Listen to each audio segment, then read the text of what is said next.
नमस्कार, आप देख रहे हैं सिटी पोस्ट लाइव और आपके साथ मैं हूं अंजलि। राजद विधायक भाई वीरेंद्र जो कि अपने खुलासों को लेकर, अपने बयानों को लेकर अक्सर चर्चे में रहते हैं, जहां पर कुछ दिनों पहले भाई वीरेंद्र ने बहुत बड़ा बयान दे दिया था कि 14 जनवरी के बाद बिहार में खेला होने वाला है, जिसके बाद से बहुत ज़्यादा सवाल तो उठ गए थे। लेकिन अभी फिलहाल की हम आपको बात बता दें, जहाँ पर कांग्रेस सांसद जो कि कटिहार से हैं तारिक अनवर, उन्होंने एक्स पर ट्वीट कर दिया था, जहाँ पर सीधी तौर पर कहते हुए नजर आते हैं कि बिहार में कांग्रेस को अपनी रणनीति तय करनी चाहिए कि अगर बिहार में चुनाव लड़ना है तो क्या महागठबंधन के साथ जाना है या अकेले चुनाव लड़ना है या फिर संगठन में बदलाव करना है। इस पर वो सवाल करते हुए नजर आते हैं। हालांकि वो सार्वजनिक तौर पर ऐसे नहीं कह सकते थे, वो अपने अकेले कांग्रेस के फोरम में भी ये कह सकते थे, लेकिन उन्होंने ऐसा नहीं किया। उन्होंने सार्वजनिक तौर पर ये ट्वीट करना सही समझा। इसी के बाद से आपको बता दें, भाई वीरेंद्र ने उन्हें नसीहत दे दी है, बहुत बड़ी नसीहत दे दी है कि अगर बिहार में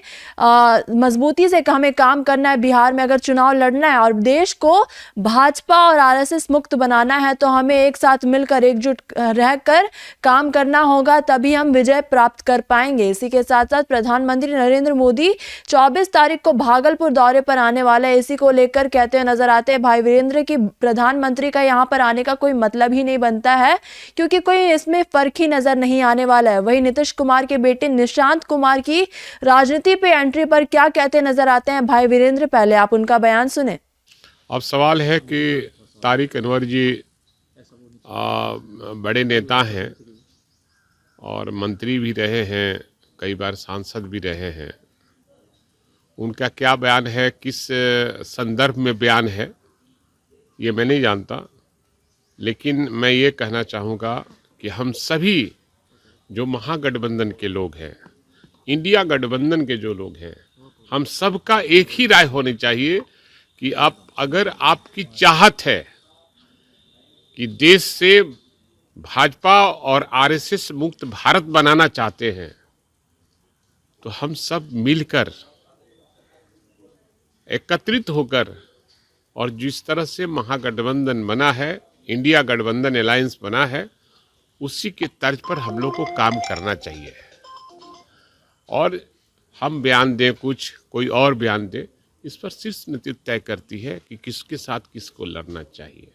कांग्रेस और आम आदमी हुआ और बिहार में भी अब सीटों पर चर्चाएं हो रही है, 70 सीट का। असल में है, इस चर्चा कोई पार्टी नहीं कर रही है, ये चर्चा आप लोग शुरू कर दिए हैं और ये एजेंडा है बीजेपी का।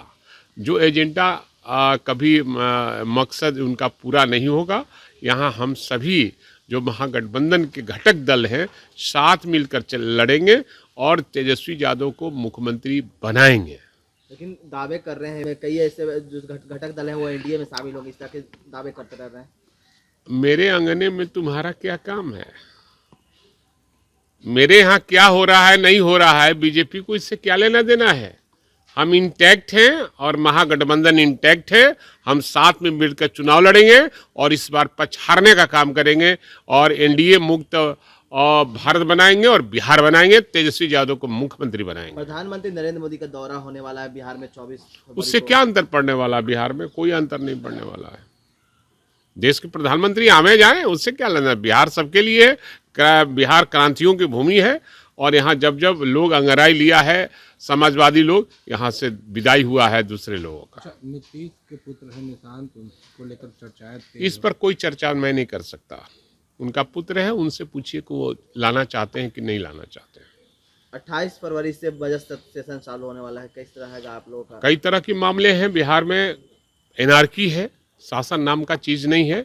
हर आदमी, चाहे वो सुरक्षा का मामला हो, अपराध का मामला हो, शिक्षा का मामला हो, सारे जगह हर स्तर पर सरकार विफल है। इस विफलता को हम लोग सदन में उठाएंगे, सदन के बाहर में भी आवाज़ उठाने का काम करेंगे। तो आप सुन रहे थे क्या कुछ कहते नजर आ रहे थे भाई वीरेंद्र। इसी के साथ साथ आपको बता दें, जहां पर ऐसा चर्चा है सामने से कि महागठबंधन में कांग्रेस 70 सीट मांग सकती है राजद से, इसी के ऊपर भाई वीरेंद्र कहते हुए नजर आते हैं कि ये चर्चा हम नहीं बल्कि पत्रकार कर रहे हैं और इसी में भी भाजपा का अपना एक एजेंडा है। अब आगे देखने वाली बात है कि इसके इस बड़े बयान के बाद क्या प्रतिक्रिया आती है एनडीए की ओर से। तो फिलहाल इस खबर में बस इतना ही। इसी प्रकार की खबरों के लिए बने रहिए सिटी पोस्ट लाइव के साथ। आपका धन्यवाद। वीडियो वीडियो को लाइक करें, शेयर करें और चैनल को सब्सक्राइब करना बिल्कुल ना भूलें।